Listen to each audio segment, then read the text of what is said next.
எல்லோருக்கும் வணக்கம். அட எருமை எருமை இப்போ உனக்கு சந்தோஷமா அப்படின்னு கேட்குற மாதிரி இன்னைக்கு ஒரே நாளில் வந்து கரடிகள் சரிக்கு சரியாக பழி வாங்கி சென்செக்ஸ் 1000 பாயிண்ட் இறக்கி விட்டுருக்கு. ஆனால் என்னை பொறுத்த வரைக்கும் இது ஒரு தேவையான கரெக்ஷன் தான், ஒரு ஹெல்த்தி கரெக்ஷனாக தான் பார்க்குறேன். ஏன்னா கடந்த ஒரே மாதத்தில் 5000 பாயிண்ட் சென்செக்ஸ் ஏறி இருக்கு, கடந்த 6 மாதத்தில் 7000 பாயிண்ட் ஏறி இருக்கு. பெருசாக கரெக்ஷன் அப்படின்றது வரல. ஸோ என்னை பொறுத்த வரைக்கும் இன்னைக்கு இறங்கின 1000 பாயிண்ட் கரெக்ஷன் அப்படின்றது ஒரு தேவையான கரெக்ஷனாக தான் நான் பார்க்குறேன். அது தேவையான கரெக்ஷனோ தேவையில்லாத கரெக்ஷனோ ஆக மொத்தம் 10 லட்சம் கோடி கிட்டத்தட்ட 9 லட்சம் கோடி கிட்டத்தட்ட நம்மளோட ஷேர் மார்க்கெட்டில் மார்க்கெட் கேபிட்டல் இறங்கியிருக்கு. கண்டிப்பாக ஏகப்பட்ட போர்ட்ஃபோலியோ இன்னைக்கு பயங்கர லாஸ் ஆயிருந்திருக்கு. உங்களுக்கு எவ்வளோ நஷ்டம் அப்படின்றத தெரியப்படுத்துங்க. நான் வந்து என்ன பண்ணியிருந்தேன்னா, சரி மார்க்கெட் இறங்குற மாதிரி இருந்தால் பவர் கிரிட் இன்ஃப்ராஸ்ட்ரக்சர் இன்வெஸ்ட்மெண்ட் ட்ரஸ்ட்டில் கொண்டே பார்க் பண்ணி வச்சுக்குவோம். அதுக்கப்புறம் தேவைப்படுத்துகிறப்ப மார்க்கெட் கீழே இறங்கும்போது இன்வெஸ்ட் பண்ணலாம்னு நினச்சேன். அதுவே இறங்கி தான் கிடக்கு. இன்னைக்கு ஷேர் மார்க்கெட்டில் இவ்வளோ பெரிய ஃபால் வரக்கு முக்கியமாக 3 நியூஸ் என்ன அப்படின்னு பார்த்தீங்கன்னா, நம்ம இந்தியன் எக்ஸ்பிரஸில் நான் ஏதோ ஒரு நியூஸ் படிக்கிறேன் அப்படின்னு பார்த்தீங்கன்னா, நான் கடந்த 24 மணி நேரத்தில் கோவிட் கேஸ் 614 ரெஜிஸ்டர் ஆயிருக்கு. அதே மாதிரி ஒரு 21 கேஸ் வந்து இந்த நியூ வேரியன்ட் JN1 அப்படி இன்னைக்கு தாங்க மத்தியானம் தாங்க நியூஸ் வந்துச்சு. அந்த WHO இன்னைக்கு மத்தியானம் தான் குண்டு போட்டாங்க, இந்த மாதிரி ஒரு நியூ வேரியன்ட் வந்து ரொம்ப வேகமாக பரவுது அப்படின்ட்டு. பட் இருந்தாலும் கோவிட் அளவுக்கு இது ஒரு பயப்படுற மாதிரி இல்லை அப்படின்னாலும் இதனுடைய தாக்கம் போக போக தானே தெரியும். அடுத்தது FISனுடைய டேட்டா வந்து நம்மளுக்கு உதவிகரமாக இல்லை. கடந்த 2 நாட்களாக கொஞ்சம் ஸ்லோவாக தான் இருக்கா. குளோபல்லையும் பெரிய நியூஸ் அப்படின்றது வர்றதில்லை. அதனால பர்ச்சேஸ் அப்படின்றது குறைவாக தான் இருக்கு. நிஃப்டி இறங்குறப்பெல்லாம் வந்து ஆக்சுவலாக நம்மளுக்கு சப்போர்ட் வந்து நிஃப்டி பேங்க்ல இருந்து வரும். இன்னைக்கும் கூட நிஃப்டி பேங்க் வந்து 0.89% தான் இறங்கியிருக்கா. ஆனால் நம்மளுடைய நிஃப்டி 50 இண்டெக்ஸ் வந்து 1.5% இறங்கியிருக்கான். இன்னைக்கு நிஃப்டி பேங்க் பாசிட்டிவா இருந்து நம்ம மார்க்கெட்டை தாங்கி பிடிச்சிருக்கலாம். பட் அங்கேயும் ஒரு பேட் நியூஸ் விட்டுட்டாங்க. அதாவது RBI என்ன சொல்றாங்க, ஒரு ரெகுலேட்டரி மெஷர் கொண்டு வராங்க. இந்த NBFCs இருக்கு, பேங்க்ஸ் இருக்கு. நீங்க வந்து ஆல்ரெடி ஒரு கம்பெனி கடன் கொடுத்து வச்சிருக்கீங்க, அதுக்கப்புறம் உங்ககிட்ட இருக்கிற பணத்தை கொண்டே இந்த ஆல்டர்னேட்டிவ் இன்வெஸ்ட்மெண்ட் ஃபண்ட்ல முதலீடு பண்றீங்க. அவங்க போய் மறுபடியும் இந்த கம்பெனியுடைய பாண்டுகள்லயோ அல்லது வேறு விதமான முதலீடு பண்ணா அப்போ உங்களுடைய டபுள் எக்ஸ்போஷர் ஆகுது இல்ல. அப்ப அந்த மாதிரி இருந்தா நீங்க அந்த AIFல இருந்து வெளியே வரணும் அப்படின்ற ஒரு தகவல் சொன்னாங்க. அதனால இந்த பேங்குகள்லாம் வந்து இன்னைக்கு பாவம் கும்பா பாடி விட்டாங்க. இல்லைன்னா கடைசிக்கு பேங்குகளாவது மார்க்கெட்டை தூக்கி நிறுத்திருக்கலாம். எது எப்படியோ இது வந்து உண்மையிலேயே தேவைப்படக்கூடிய ஒரு கரெக்ஷன் தான். 1366 பாயிண்ட் ஒரே மாசத்துல ஏறி இருக்கா நிஃப்டி. ஸோ இன்னைக்கு இறங்கி இருக்கக்கூடிய இந்த 300 பாயிண்ட் அப்படின்றது ரொம்ப தேவைதான். ஏன்னா பயமுறுத்துற மாதிரி ஏறி போயிட்டு இருக்கானுங்க. இப்படியே விட்டா 25,000 போயிடுவானோ அப்படின்ற மாதிரி பயமாயிடுச்சு. அதனால இன்னைக்கு இறங்கின இறக்கம் என்பது ஒரு தேவையான இறக்கம் தான். அப்போ இப்போ வந்து மார்க்கெட் அடுத்தது எங்கே ஆப்பர்ச்சுனிட்டி கொடுக்கும் அப்படின்னு நம்ம கேட்டால் யாருக்குமே தெரியாது. என்னை பொறுத்த வரைக்கும் இந்த கடந்த 3-4 வருடங்களாக சார்ட்டை ரொம்ப க்ளோஸாக ஃபாலோ பண்ணும்பொழுது ஒரு நல்ல ஷேர்கள் வந்து ஒரு 20% அல்லது ஒரு 50% இறங்குச்சுன்னா யூடர்ன் போட்டு மேலே வர்றான். ஸோ அப்போ இந்த வீழ்ச்சியில் ஏகப்பட்ட ஷேர்ஸ் இன்றைக்கே 10%, 20% இறங்குறானுங்க. யூகோ பேங்க் 10% காலி, IOB காலி, இந்த SJVN, இர்கான், ஹெட்கோ இவங்கெல்லாம் 8% காலி, IRFC, RVN எல்லாம் ஒரு 6% காலி அப்படின்னு நல்ல நல்ல ஷேர்கள் கீழே இறங்குறாங்க. சோ என்ன பொறுத்த வரைக்கும் அவங்க கீழே இறங்கும் பொழுது ஒரு 20%, 50% இறங்குனா மேபி அங்க வந்து ஒரு ஆப்பர்ச்சுனிட்டி கிடைக்கக்கூடிய வாய்ப்பா நான் பார்க்கிறேன். நண்பர்களே, ஷேர் மார்க்கெட்ல உங்களுக்கு எல்லா வித்தையும் தெரியுது.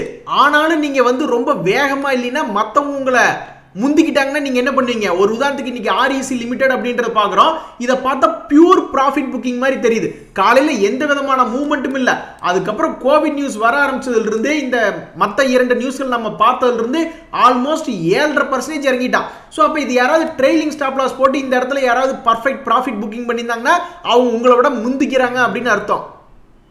நண்பர்கள், இந்த ஸ்டார் ஹெல்த் இன்சூரன்ஸ் அது போன்ற ஹெல்த் இன்சூரன்ஸ் கம்பெனிஸ் வச்சிருக்கீங்களா? அதுல ஒரு நியூஸ் என்ன வருது அப்படின்னு பார்த்தோம்னா, 2024 இந்த employer sponsored health insurance cost எல்லாம் இன்க்ரீஸ் ஆகுதுன்றாங்க.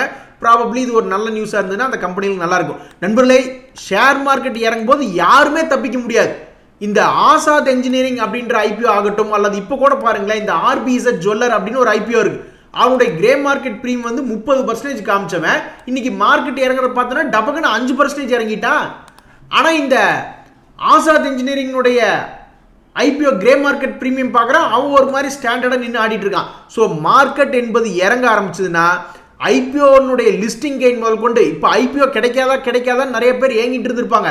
ஆனால் மார்க்கெட் இறங்குறத பார்த்தோன்னே ஐயோ இப்போ இந்த முத்தூட் மைக்ரோஃபின்லாம் என்ன ஆகும், மோட்டிசன் என்ன ஆகும், சூரஜ் எஸ்டேட் என்ன ஆகும் அப்படின்ற மாதிரி ஒரு மாதிரி கவலைக்கிடம் ஆயிரும்.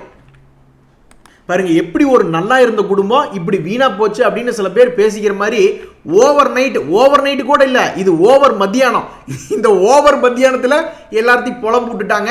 ஸோ ஷேர் மார்க்கெட்டினுடைய வாழ்க்கை இப்படித்தான் இருக்கும் நண்பர்களே. இந்த விஜயா டயக்னாஸ்டிக்ஸ் இன்னைக்கு நல்லா ஏறி இருக்கான். ஒருவேளை கோவிட்னுடைய அனலைசிஸ்க்காக தேவைப்படுமோ அப்படின்னு 8.5% ஏறி இருக்கான். அப்போ இந்த குரூப்ல இருக்கக்கூடிய மற்ற ஷேர்ல அதே மாதிரி தானே இருக்கணும்னு போய் பார்த்தா தைரோகேர் என்னடான்னா அவன் ஃபால் ஆயிருக்கான். அதே மாதிரி டாக்டர் லால் பத்லாப் என்னன்னு பார்த்தோம்னா அவனும் ஃபால் ஆயிருக்கான். அதே மாதிரி மெட்ரோபாலிஸ் எடுத்து பார்த்தாலும் ஃபால் ஆயிருக்கான். ஸோ எங்கேயோ இடிக்குது. என்னை பொறுத்த வரைக்கும் இப்போதைக்கு வந்த நியூஸுக்கு நம்மளுடைய மார்க்கெட்டை வந்து ப்ராஃபிட் புக்கிங் பண்ணி கீழே இறக்கிட்டாங்க. இனி அமெரிக்காவுடைய மார்க்கெட் எப்படி இருக்கு, அவங்களுடைய க்ளோசிங் எப்படி இருக்கு, ஒருவேளை அவங்களுடைய க்ளோசிங் வந்து பாசிட்டிவா இருக்கு அல்லது பெரிய அளவில் ரேலி இருக்குன்னா மேபி நம்மளுடைய மூடு மாறும். இல்லைன்னா கண்டிப்பா நாளைக்கும் மேபி கொஞ்சோண்டு ப்ராஃபிட் புக்கிங் வரதுல ஒன்றும் பெரிய அதிசயம் கிடையாது. ஒருவேளை நம்ம அவசர குடுக்கியா கூட ஏதாவது ரியாக்ஷன் பண்ணியிருக்கலாம். ஸோ என்னை பொறுத்த வரைக்கும் இன்னைக்கு ஒரு நியூஸ் வந்திருக்கு, இந்த நியூஸுக்கு ரியாக்ட் பண்ணிட்டாங்க.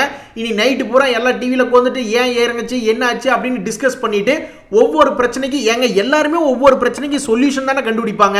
2 வருஷத்துக்கு முன்னாடி கூட திடீர்னு கோவிட்னால 8000 பாயிண்ட் பக்கம் போயிடுச்சு நிஃப்டி.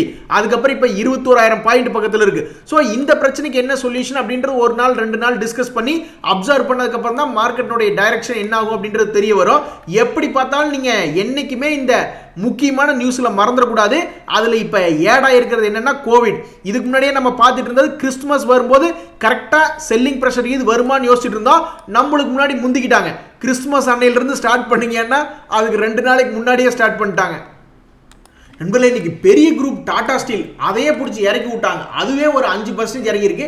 பட் என்னை பொறுத்த வரைக்கும் டாடா ஸ்டீல் போன்ற கம்பெனி எல்லாம் இறங்கும் பொழுது ஏதாவது ஒரு இடத்துல ஸ்டாப் எடுத்து நிற்பான். கண்டிப்பாக 0 போயிருக்கு வாய்ப்பு இல்லை. ஒன்னா 125, 115, 105, 95 ஏதாவது ஒரு இடத்துல ஸ்டாப் எடுத்து நிற்பான். அப்படி ஸ்டாப் எடுத்து நிற்கும் போது அவன் ஒரு 10 ரூபாயை சம்பாரிச்சு கொடுப்பத்தான் செய்வான் அப்படின்றது என்னுடைய கருத்து. அதே மாதிரி மின்னுவதெல்லாம் பொண்ணல்ல.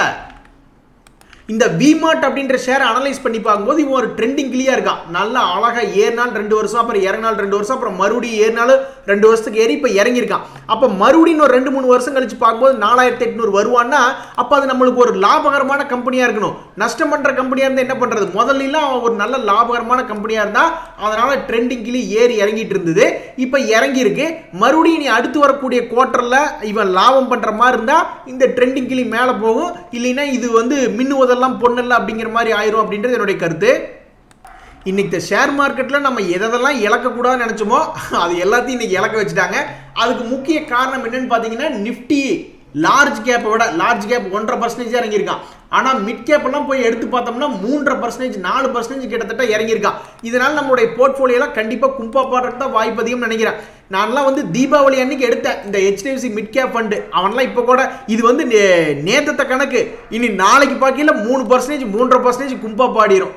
நான் வந்து என்ன நினைச்சேன், சரி ஒரு 7500 ரூபா பக்கம் தீபாவளி செலவுக்கு வந்தால் வித்தரலாம் நினைச்சேன். ஏற்கனவே இன்னொரு 15% ஏறி இருக்கக்கூடாதா? ஸோ இன்னைக்கான mid cap and small cap blood பாத்தில் கண்டிப்பாக அது ஒரு கும்பா பாட்டு பாடும். எது எப்படியாங்க எனக்கு என்னங்க கவலை, லாங் டேர்முக்கு தான் நான் பார்க்க போகிறேன். மியூச்சுவல் ஃபண்டு ஆக்சுவலாக நான் இப்போ ஓப்பன் பண்ணியே பார்த்துருக்கூடாது. சரி ஓகே இன்னைக்கு என்ன ஆக போதும் அப்படின்ற ஒரு ஆதங்கத்தில் பார்த்துட்டேன்.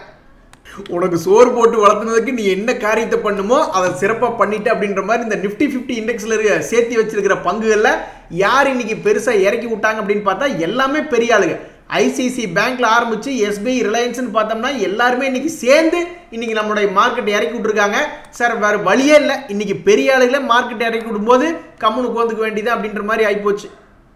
ஆனால் இன்னைக்கு ஒன்று கவனிச்சிங்களா, அதானி குரூப்ல தான் ஏதோ ஒரு 2 ஸ்டாக் வந்து நிஃப்டி 50 இண்டெக்ஸில் பெருசாக அடி வாங்கியிருக்கு பர்சன்டேஜ் வைஸ் பார்க்கும்பொழுது.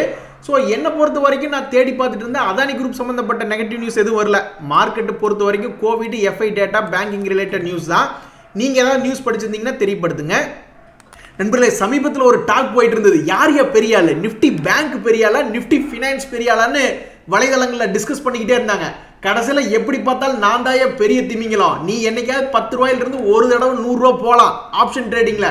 ஆனால் இன்னைக்கு சாதாரணமாக 3 ரூபா இருக்கக்கூடிய ஆப்ஷன் கூட 300 ரூபா போவேன்னா அது நான் தான் அப்படின்ற மாதிரி இருக்கிறதுலே பெரிய திமிங்கலம். எப்படி பார்த்தாலும் நிஃப்டி பேங்க் எக்ஸ்பைரி தான் அப்படின்றது தன்னைத்தானே நிரூபிச்சு காமிச்சிட்டான்.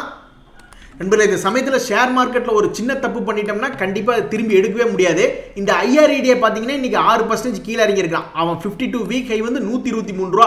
இவன்லாம் 30 ரூபா ரேஞ்சுக்கு வந்த ஷேர் இவனுடைய ப்ராஃபிட் புக்கிங் பண்ணாமட்டு இப்போ 125 ரூபா ஷேர் 105 ரூபா வந்துடுச்சு அப்படின்னாக்கா அது யார் மேலே தப்பு அப்படின்னா நம்ம மேலே தான் தப்பு அப்படின்ற மாதிரி என்னுடைய கருத்து. ஸோ ஷேர் மார்க்கெட்டில் சிறுக சிறுக உள்ள என்ட்ராகி அதே மாதிரி சிறுக சிறுக கொஞ்சம் கொஞ்சமாக வித்து விடுறதா இருக்கிறதுல எஃபிஷியன்ட் மெத்தட் அப்படின்றது ஷேர் மார்க்கெட்டில். பட் இது எல்லாமே வந்து உங்களுக்கு ஷார்ட் டைம் பிளேயர்ஸா. லாங் டைம் பிளேயர்ஸ்க்கு என்ன பிரச்சனை? இப்போ அவங்க 30 ரூபாய்க்கு யாராவது ஒருத்தர் வாங்கியிருப்பாங்க லாங் டேர்மில், இன்னும் வச்சுக்கிட்டு இருக்காங்கன்னு ஒரு உதாரணத்துக்கு வச்சுக்குவோம். அது 125 ரூபாயிலிருந்து 20 ரூபா இறங்கி இப்போ என்ன பெருசாகி போயிடுச்சு, 80 ரூபா கூட தான் வரட்டும். 80 ரூபா வரும்போது நான் ஸ்டாப் லாஸ் போட்டு வெளியே வந்துக்கிறேன்னு யாராவது ஒருத்தர் உட்காந்து இருந்தாங்கன்னா அவங்கள இந்த மார்க்கெட் எதுவும் பண்ணுறதில்ல. ஸோ நீங்கள் பிடிக்கிற இடம் அப்படின்றது பார்த்தீங்கன்னா நல்ல லோ ரேட்டில் பிடிக்கணும். அப்போ தான் நீங்கள் தைரியமாக உட்காந்துருக்க முடியும் சின்ன ஃபால் ஆனாலும். ஆனால் நீங்கள் அப்படி பிடிக்காம இப்படி சாதாரண ஒரு இறக்கம் ஏங்க 19,000 21,500 வந்து 21,500 வெறும் 300 பாயிண்ட் இறங்கி உங்களுடைய போர்ட்ஃபோலியோ லாஸ்ல போகுதுன்னா அப்போ அந்த போர்ட்ஃபோலியோ எப்பேற்பட்ட வீக்கான போர்ட்ஃபோலியோ இருக்குன்னு யோசிச்சு பாருங்க. ஸோ என்னை பொறுத்த வரைக்கும் நீங்கள் வந்து கீழே பிடிக்கல, நீங்கள் பிடிச்சதுக்கப்புறம் அந்த ஷேர் ஏறவே இல்லை, நீங்கள் இப்போ தான் பிடிக்கிறீங்க, மார்க்கெட் இறங்கும்போது ஸ்வங்கி நாம இறங்குறான்னா அப்போ நீங்கள் பிடிச்ச இடம் தப்பு அப்படின்றத என்னுடைய கருத்து. ஸோ நீங்கள் எப்போவுமே பிடிக்க வேண்டிய இடம் கீழே பிடிச்சிட்டோம்னாக்கா பெருசாக லாஸ் ஆனாலும் கம்மியாக தான் ஆகும். ஆனால் மேல் நோக்கி ஏறுற மாதிரி இருந்தால் நீங்கள் என்னைக்கு இருந்தாலும் ஒரு நாள் கம்ஃபர்டபுள் லெவலுக்கு வர முடியும் அப்படின்றது என்னுடைய கருத்து. நான் அப்பவே நினைச்சேன் போதுசாமி இதுக்கு மேல முடியல அப்படின்ற மாதிரி. இந்த ஆயில் இந்தியா ஷேர் காலையில 10% மேல 402 ரூபா போயிட்டு இருந்தான். இப்போ அந்த ஹைல இருந்து ஆல்மோஸ்ட் 40 ரூபா இறங்கி ட்ரேட் ஆயிட்டு இருக்கான். எல்லாத்துக்கும் ஒரே நியூஸ் தான், க்ரூட் வின்ஃபால் டாக்ஸ் அப்படின்றது குறைக்கிறாங்க. அதே மாதிரி க்ரூட் ஆயிலுடைய பிரைஸ் ஏறி இருக்குன்னா அது ஆயில் இந்தியா, ஓஎன்ஜிசி, ரிலையன்ஸ் எல்லாத்துக்கும் ஒரே நியூஸ் தான். அப்போ இந்த ரிலையன்ஸ் இன்னைக்கு 11% ஏறி இருந்தானா மார்க்கெட்ல இந்த ஃபால் வந்திருக்குமா அப்படின்னா வந்திருக்காரு. பட் இருந்தாலும் ஆயில் இந்தியா வச்சு மேலே காமிச்சிட்டே இருந்தாங்க. இது ஏக்ஷன் மேடம் நான் நினைச்சிட்டு இருந்தேன். அதே மாதிரி கடைசியில் இறக்கி விட்டாங்க. நண்பர்களே, கண் கெட்ட பின் சூரிய நமஸ்காரம் அப்படின்ற மாதிரி ஷேர் மார்க்கெட் இறங்கும் போதுதான் திடீர்னு நம்மளுடைய தூங்கிட்டு இருந்த உணர்வு மேலே ஏறும். அதாவது ஷேர் மார்க்கெட்னா டிவிடெண்ட் ஸ்டாக்ஸாக தானே நீ ஃபஸ்ட்டு வாங்கி பில்ட் பண்ணானோ, அதுக்கு அடுத்து தானே க்ரோத் ஸ்டாக்ஸுக்கு போகணும் அப்படின்ற மாதிரி. இப்போ இந்த கல்யாண் கிஜில் அதாவது ஷேர் மார்க்கெட் இறங்கும் போது வேற ஏதாவது அசட் கிளாஸ் மேலே போகுமா அப்படின்னு பார்த்தோம்னா இந்த கோல்டு எல்லாம் மேலே ஏறுதுன்னு வச்சுங்களேன். அப்போ இந்த கல்யாண் கிஜில்லாம் இங்கேருந்து ஏறுவானா அப்படின்ற மாதிரி எல்லாரும் பார்க்கறக்கு ஆரம்பிப்பாங்க. இது போன்ற ஸ்டாக்குகள் ஒரு உதாரணத்துக்கு நான் சொல்கிறேன். அப்போ அதே மாதிரி டிவிடெண்ட் ஸ்டாக்குகள் ஏறுமா இனி அப்படின்னு எல்லாரும் உட்காந்து யோசிக்க ஆரம்பிச்சிருவாங்க. ஸோ அது மாதிரி எல்லாமே நடந்து முடிக்கிறதுக்கு முன்னாடி எப்போவுமே நம்மளுடைய போர்ட்ஃபோலியோ பில்ட் பண்ணும்போதே நம்ம ஒரு 40% லார்ஜ் கேப் எடுக்கிறோம்னா அது ஒரு 20-30% வந்து நல்லா டிவிடெண்ட் கொடுக்கக்கூடிய ஸ்டாக்குலாம் நம்ம விளையாட்டுக்கு சேர்த்திட்டோம்னா இந்த மாதிரி இறங்கும் போது கூட சரி கடைசிக்கு நம்மளுக்கு டிவிடெண்ட் வரும்ல. எங்க ஷேர் மார்க்கெட் இப்படியே அழிஞ்சு கீழே போயிருமாங்க, நாளைக்கே நிஃப்டி 8000 போயிருமா. இப்போ நம்ம மனசில் இருக்கக்கூடியது ஒரு பயம். இந்த பயம் எப்போ போகும்னா நாளைக்கு அமெரிக்கா எந்திரிச்சு பார்க்கும்போது 1% ஏறி இருக்கணும், இல்லைன்னா அவன் எரியிற எண்ணெயில் மறுபடியும் எரியிற தீயில எண்ணெய் ஊற்றுற மாதிரி அவன் ஒரு 2% இறங்கினா இன்னுமே நம்மளுக்கு பயமாக தான் இருக்கும். ஸோ அப்போ இந்த பயம் எங்கே போய் ஸ்டாப் ஆகும் அப்படின்னு பார்த்தீங்கன்னா இந்த கிறிஸ்துமஸ் முடியணும், நியூ இயர் முடியணும், அப்புறம் ஏதாவது ஒரு இடத்துல ஸ்டாப் ஆகும். ஸோ எப்படி பார்த்தாலும் ஒவ்வொரு ஃபாலும் ஆப்பர்ச்சுனிட்டி தான் அப்படின்றதுல என்னை பொறுத்த வரைக்கும் எந்த விதமான மாற்று கருத்தும் இல்லை. ஸோ இனிமேலாவது பில்ட் பண்ணுற போர்ட்ஃபோலியோ இந்த மாதிரி திடீர்னு ஃபால் ஆகிற மாதிரி இருந்தால் அதை வித் ஸ்டாண்ட் பண்ணுற மாதிரி வச்சுக்கிட்டிங்கன்னா உங்களுக்கு ரொம்ப புண்ணியமாக இருக்கும் அப்படின்றது என்னுடைய கருத்து. இன்றைய தகவலில் உங்களுக்கு உதவியாக இருக்குன்னு எனக்கு சந்தோஷம் தான். ரொம்ப நன்றி, வணக்கம்.